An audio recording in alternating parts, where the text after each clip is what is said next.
A regular ice hammer is pretty weak and breaks doing even the most basic of hammer things. However, ice doesn't have to be this weak. Adding just a few strips of paper towel before freezing turns it into a much stronger ice cube, as you can see here. So I figured let's take this principle to the extreme to see how strong and functional an ice hammer can be. And as you'll see later, this took me down quite the ridiculous rabbit hole. The first step to making the world's strongest ice hammer is to make the hammer mold. I used a silicone mold kit, and after thoroughly mixing it and pouring it over an actual hammer, I left it outside for about 24 hours. This is my first time doing this, by the way, so I apologize here if it looks a bit unprofessional. I was just trying to minimize the amount of silicone I needed. Anyway, with a few small adjustments to the mold, it was ready to go, and after trying it with some water, the hammer freezes quite nicely, but of course it's not strong yet. Paper towels aren't the only thing you can add to ice to make it stronger, it's just the classic one. So I wanted to do some testing to determine the best material to add and thought of 8 possible options. For the first sample, I decided to go with string. I don't actually think this will do that well, but this whole process reminds me of adding rebar to concrete, so I'm just really curious if something long, slender, and good intention will help at all. Next, I had some leftover pillow stuffing called oomph that's kind of foamy but also has strands of cotton. For the third one, I got a bit experimental and grabbed some sawdust. It doesn't really have any long strands, which might be critical, but it does absorb water, so I was curious. Next, I got basically another version of sawdust. These have larger pieces that also absorb water, so I figured maybe they could interlock or something. Next are these cotton balls, which should do pretty well, but I'm not sure if the ball shape will mess things up. Next, I went for a slightly more rigid option that also absorbs, which is this sponge. Next, I'll of course have to try out the paper strips just for comparison, and maybe they'll do the best after all. And finally, the stringiest of string things, asparagus. I boiled this leftover asparagus I had and then shredded it a bit with forks before adding it. With these 8 samples prepped, I just had to add water and fill with more material to make sure it was full, and then I placed them in the freezer overnight so that the next morning I'd be ready for strength testing. In engineering, accurate and consistent testing is absolutely critical, which is why the first and most common test of a material's strength is the Robert J. Gronkowski test. Looking more closely at this first trial, and I was actually pretty surprised at how well the string seemed to help, at least when you compare it with regular ice, which shatters into an insane number of pieces.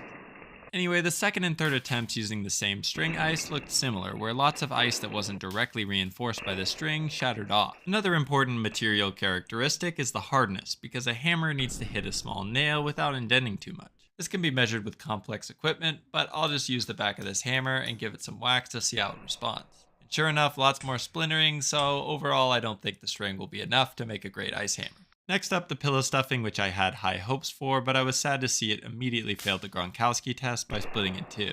However, with the remaining 2 pieces, it seemed to show some promise. During the hardness testing, it did appear somewhat soft, as you can see here more clearly by hitting it with the front of the hammer. So overall, a somewhat disappointing showing, but better than the string. Next, the sawdust sample, which after the freeze was looking pretty sturdy. However, it absolutely flunked the Gronk test by being too brittle and breaking up into many pieces.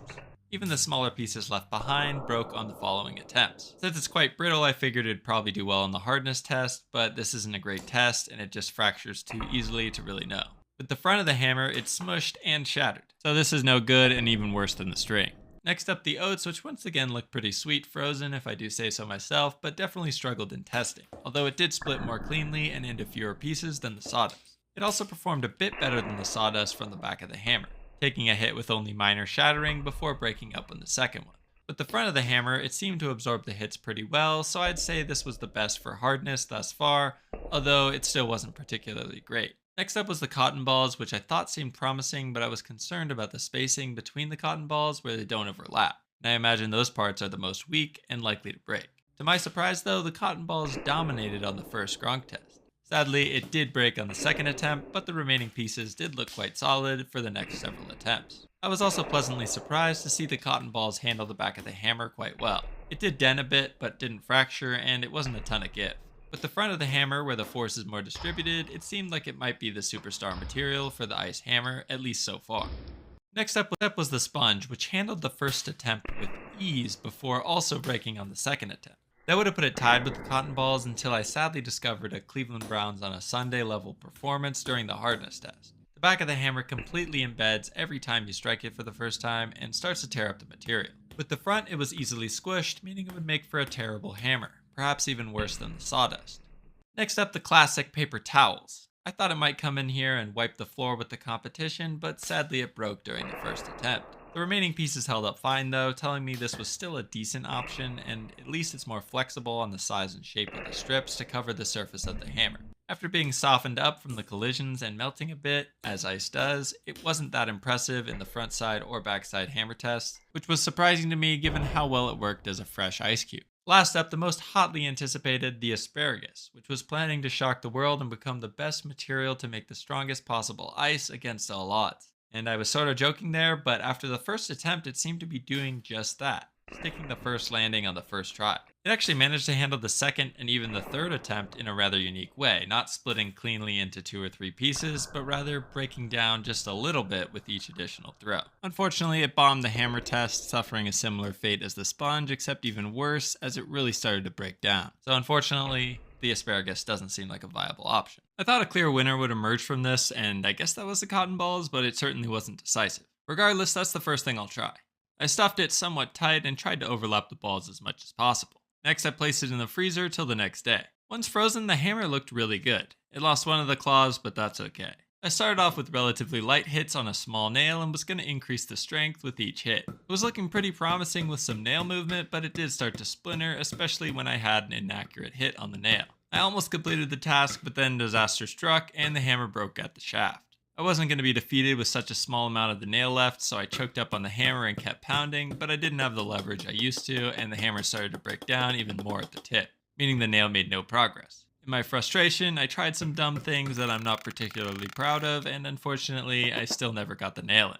The goal isn't just to get a single nail into some wood, but rather to have a more functional hammer, so I obviously had to make some modifications to the original design of just cotton balls. So I decided to try a more composite approach. Since paper towels also performed pretty good in testing, I decided to put a full bottom layer and top layer of paper towel strips to help keep everything together. I stuffed the middle with cotton balls again, and I thought it'd be a good idea to lay some string down at the shaft since it was the shaft breaking that was the biggest problem.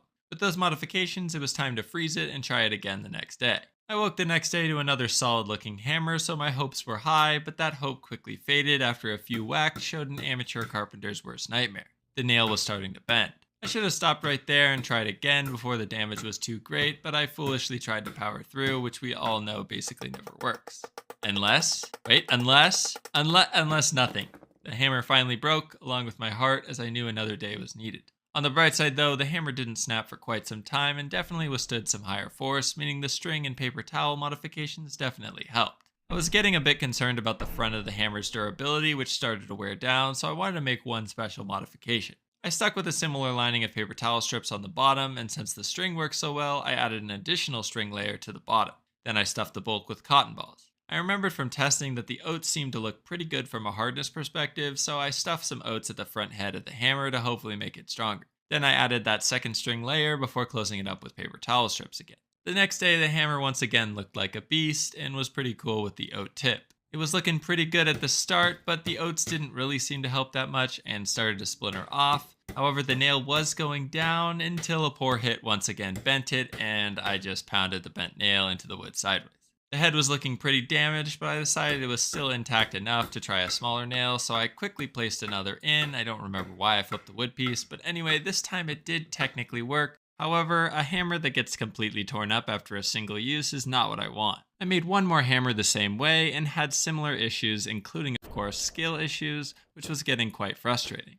It didn't help that I was hammering it from far away from my body since the tripod was blocking me, but that's a pretty lame attempt at an excuse. I was almost tempted to simply end the video here with some dumb cop-out joke about how it works well with styrofoam if you don't mind the dripping, but I couldn't stomach quitting so easily on such a revolutionary technology. Luckily, in my nightmare that night, the same clip of me missing the nail played over and over in my head, which made me realize I needed to make it easier to hit the nail on the head, and that's why I decided to double down and go bigger. However, I don't own a larger hammer than this, so instead, it was mallet time. I wanted to get a bit more professional this time, so I got silicone mold making blocks that can be clipped together. I bought 71 ounces or 1.84 liters of silicone, so any rational person would say mixing that in a cut-off 2-liter soda bottle is questionable. But I didn't convert it beforehand, so I just decided to be surprised when it didn't all fit. That was done with me, and I had to mix the rest in other cups, and this whole process was pretty annoying. After pouring the solution, I ran into the second problem that absolutely no one could have anticipated, which was that wood floats. So the hammer is floating up towards the surface and would make for a terrible ice mold. I had to act fast, so I grabbed a real hammer and hit a few nails into the scrap wood so that when I laid it on top, the nails would push down the shaft, solving the issue. Another added benefit to not measuring or thinking about anything, despite claiming to be doing this more professionally, is that when the mold is done, it can have holes on both sides because I didn't buy enough silicone. It's also still partly wet since I didn't mix it well enough. Anyway, enough about my failures. I just wrapped some aluminum foil on the bottom to prevent leaking and froze it overnight with just some tap water to test a plain ice mallet. The added girth and tonnage of this mallet really helped even without reinforcement, and it was definitely easier to get a solid hit on the head.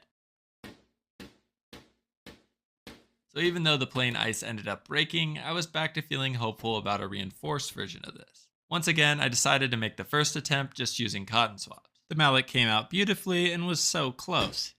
Just got caught towards the end and then broke on the final hit. I was so close now I could almost taste it and switched back to the paper towel strip exterior with the string reinforced shaft, and cotton balls everywhere else. With those changes, I was hopeful this was the final design and I could move on from this simple task and start seeing how well this ice hammer can perform in the field. I was proud to report the nail went cleanly in and the hammer barely lost any mass. With the final design set, I could now use this hammer to answer the only question that really matters, which is, can it break a jawbreaker? I got a few different sizes to try out and I didn't want to waste the big one, but for reference, the metal hammer was able to handle the first two with ease. In the meantime, I put the semi-used ice hammer back in the freezer, and when I took it out again, it was interesting that I could actually see the paper towel wrap more clearly now, which was kind of cool. It had a nice texture that wasn't as painfully cold to hold. As far as the test goes, it successfully crushed the small one without damage. Here's the medium-sized one, which it also performed pretty well at. And finally, the full-size jawbreaker. Not to raise the stakes or anything, but I'm out of cotton balls and need to get this video out before TikTok is banned, so this is it. Here we go.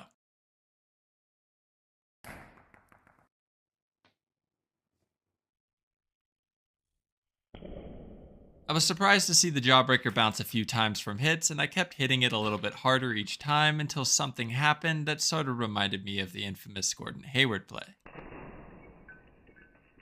Anyway, the mallet did finally break, but some of the jawbreaker chipped off, which is pretty cool, and I realized this wasn't a very fair test since the metal hammer can't even do much better.